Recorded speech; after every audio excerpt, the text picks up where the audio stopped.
The Joe Rogan Experience. Imagine seeing the first nuke go off and realize that nothing's ever going to be the same again. When they drop that first nuke in a city, just like, oh my God, what have you done? Yeah. What have you done? And what precedent have you set? It's kind of really, truly amazing that we haven't done it since then. Yeah. That's what makes you believe in the aliens and multi-dimensional beings and shit. Really? Because isn't it just mutually assured destruction as well? No, I'm saying like when humanity got all the nuclear bombs and shit, that's when you start to see all the sightings and stuff. So that's why it kind of makes sense that they'd be like, oh, what are you doing? We can't let you blow up your whole fucking planet before you even evolve to your first level, because for all we know, we're still white belts. Right. You Well, know? leafcutter ants have no idea that you have a car. They have no idea. They have no idea what a Bitcoin is. Yeah. They have no idea, what 4G is. They don't know shit. And they're know in about cutting leaves and being ants. Right. But they're around it all the time. It's very possible that there's some shit like that in other dimensions that are equally bizarre that we are not connected to all the time, and they might be here all the time. And if that's the case, then it makes sense that they would start showing up when we were in the middle of dropping nukes on each other. They'd be like, hey, hey, hey, hey. It'd be like when your parents heard you just beating the shit out of each other in the other room. They come in there and like, all right, fucking settle down. Settle down, boys. You're going to fuck up the drywall now. Yeah, you guys are crashing into fucking TVs and shit. They're like, hey. That's all it is. enough. We're just their dumb kids in the next room it might making be a bunch of similar. noise. Because maybe they needed to let us know, like, hey, there's some other folks here, and they're way more advanced, and settle the fuck down. And we're trying to bring you along, just, The problem is with all that stuff is it's so hard to know what's true and what's bullshit. Just like the Bigfoot thing. It's so hard to – well, the Bigfoot thing's way easier, right? But the UFO thing, see, there's way more evidence. It's so hard to know what's bullshit. It's so hard. It's so hard to know who's telling the truth and who's lying. It's so hard to know what involvement the government has in terms of, like, how many of these things are drones. You're hearing now that a lot of these people that believe that these things are flying around, they think that what we're dealing with is some sort of a government drone. And that a lot of this off-world craft talk is really just misinformation so that they don't have to take accountability for having some crazy thing that China doesn't have, or maybe China has that we don't have, and then they want to lie about it, and try to develop whatever the fuck they have. Yeah. And when you find out what they're really doing, then it's like, oh, okay, now this makes sense. Mm-hmm. Now that makes sense, because you're having to fucking do all this to develop that. Well, there's a whole conspiracy about the invention of the transistor, because the transistor came about right after Roswell. And there's a company called Bell Labs, and Bell Labs I believe they were the people that invented the transistor. And there was a military base right outside of Bell Labs. And they had always said that military base was to protect New York City. But it was pretty far from New York City. Like, if you wanted to protect New York City, you put a base a lot closer. You wouldn't put it so far away where it would take them like 40 minutes to fly there. Yeah. But Bell Labs is a wild place. And that was one of the main focal points of conspiracy theorists when they were talking about back engineering stuff from crashed UFOs, was fiber optics and transistors, and that they all came about very shortly after Roswell, and people don't exactly know how they figured those out. Those were probably the most basic things that they recovered, so they were the easiest to figure out. So that's why we had them first. And there's like, it's just like those fucking PlayStations. How they release a better one every few years. Maybe they had PlayStation 5 in 95, but they're still giving us PlayStation 1 because they want to sell all 5. Well, they can't just give us a time machine. Yeah. They have to give us a spaceship first. Yeah. Like, first of all, you got to figure out travel, you morons. And we won't even need a fucking spaceship once we got a time machine. Yeah. Then we'll give you the Big Bang machine. Yeah. That takes time. You got to get to a higher level civilization. Have you heard of a Dyson Sphere? Do you know what a Dyson Sphere is? I've heard of it. What is it? I don't know. Well, it's a massive structure that some astronomers believe could indicate highly advanced intelligent life somewhere in the universe. They've never been discovered, but they've been theorized that these there was this article that I was reading yesterday about it. If you see if you can find So it. it can like tell you where it would be. Well, they think they're massive structures that are like literally like a structure the size of a solar system. And somebody made that, and those fucking things are out there. Well, this is just theorized, right? When they were talking about the highest potential level of technological ability That you could get to. Yeah, I mean, imagine if you got to a place where you had a self-contained solar system that's completely controlled by these intelligent beings, but that's immune to all of the hazards. And what of if we're space. in that motherfucker? We might be. That's the simulation. We might man. be. We might be. We might And be. Thanos is like A Type 2 civilization, one that can directly harvest the energy of its star using a Dyson Sphere or something similar. so it like is solar powered basically. Well, I don't know what the fuck it is. I mean, I think it's totally theoretical. There's no real versions of them that are out there. But the idea is that if technological proficiency and innovation continues at the level that it is now for millions of years, what does it get to? Yeah. But you know what? It's probably going to get weirder than that. Because the shit you can imagine. Right. Like, remember the 80s when you fucking had a Walkman? Right. Whoa, what are they going to have in a few years? Right. I'll be able to, you probably thought it was still going to be a cassette tape. Like when you watch The Yeah. Fifth Element or Blade Runner, they're still using fucking telephones. They didn't even think of cell phones. Right. But that's our most obvious thing that we have right now. Star Trek, they had a walkie-talkie. Yeah. Kirk out. Right, because you're still like relating it from Yeah. like That's 1960 the military Pong of shit. space. Yeah, Right? Exactly, dude. That's not the That's Unreal Pong. 5 engine. So it's That's going to Pong. fucking God of War. Mm-hmm. Holy Yeah, shit! it's going to keep dude. going. That's what I think artificial intelligence is.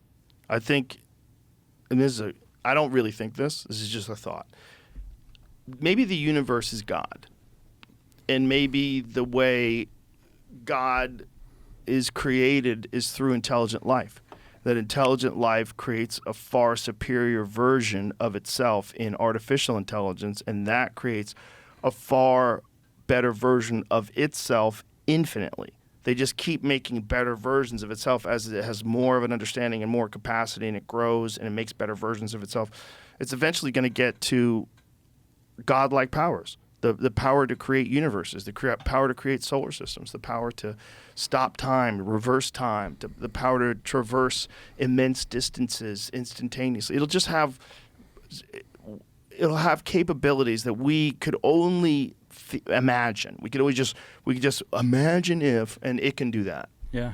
I mean, if we look at how we're living right now in comparison to how people were living when they were making those cave paintings, like wow. Yeah. Insane. Cave Insane. paintings to fucking. That's not going to stop right here. Yeah, but what's the things they can do? The 3D printing? 3D printing? Yeah. That's fucking crazy, No, it's dude. insane. I mean, Well, that's what they think the spaceships are made out of now. yeah. Like when Bob Lazar was first examining, if he's telling the truth, when Bob Lazar was first examining the spaceships, the thing that blew him away was there was no seams. It didn't make any sense. Like how could one even make something like this?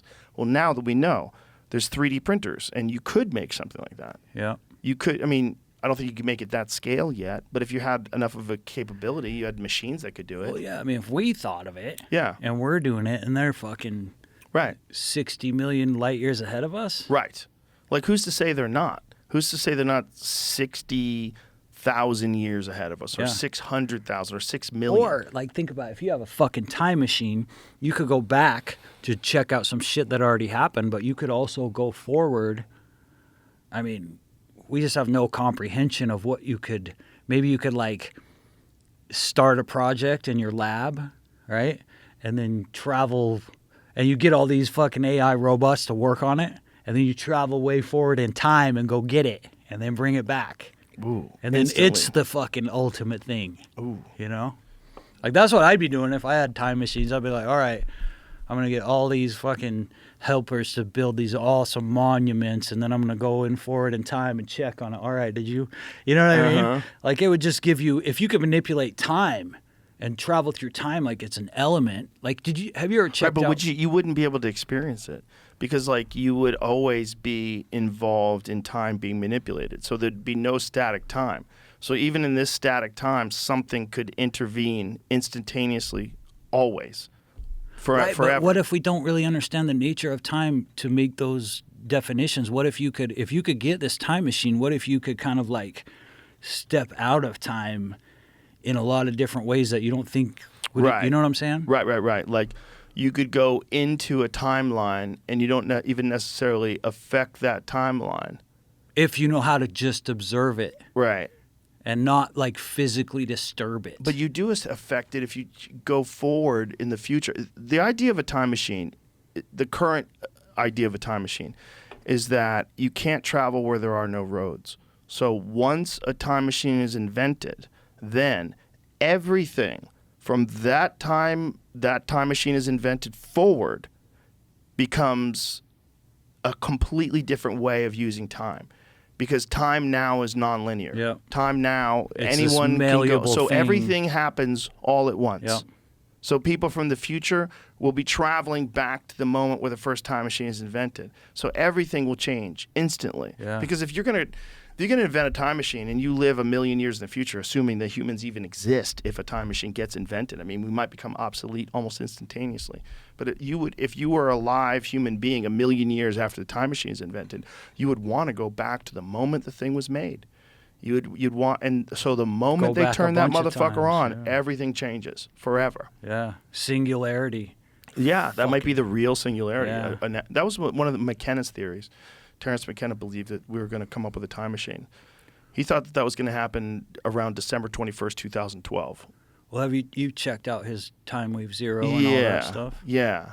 And you know how they came up with that? Those Taoist priests and shit? How did they? The fucking I Ching, dude. They Right, would go right, into right. like deep meditations and they would take mushrooms too. And they found out that time can be mapped and like predicted. That's where the fucking I Ching comes from. People in the 60s got all into the I Ching. The I Ching is like a game, right? No, it's a book. It's made up of. I'm not like an expert on it. But isn't there a game that's involved with the I Ching that McKenna sort of patented? That's Time Wave Time Zero. Wave Zero on. I don't know if he made a game of it, but it's Is not. the I Ching a game?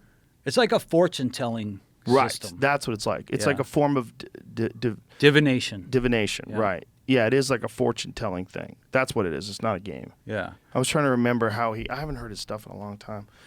Try to remember how he described it. But most people that have looked at Time Wave Zero think it's kind of nonsense, including guys like Paul Stamets. They're like, hey, he was probably tripping real hard when he came up with that. I don't know. I think it's above their head, dude. It might be. I think It also is a ridiculous thing to subscribe to. So a lot of people are reluctant to like open themselves up to ridicule. But so is everything. Everything's ridiculous. Everything's ridiculous. What's all these like religions and everything that everybody fucking is into? Everything's ridiculous. So nothing is Taoism and Time Wave Zero isn't any more ridiculous than anything else that people are fucking tarot cards.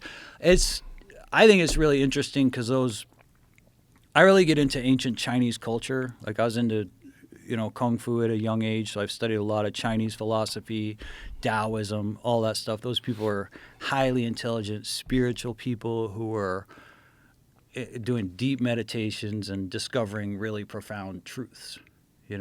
I think that we are at a level where we're so intellectual that we're almost too intellectual. So it's almost like we can only think about things in this scale. Like people see in a certain frequency, they can only see certain lights, but like dogs can hear sounds we can't hear. Others, Right. So it's just like that. It's like our fucking intellect is like this, and we can figure out all. But Because we exist within the context of our culture. because we've fallen in love with this. Right. Our mind. But there's also this, and The heart. your spirit.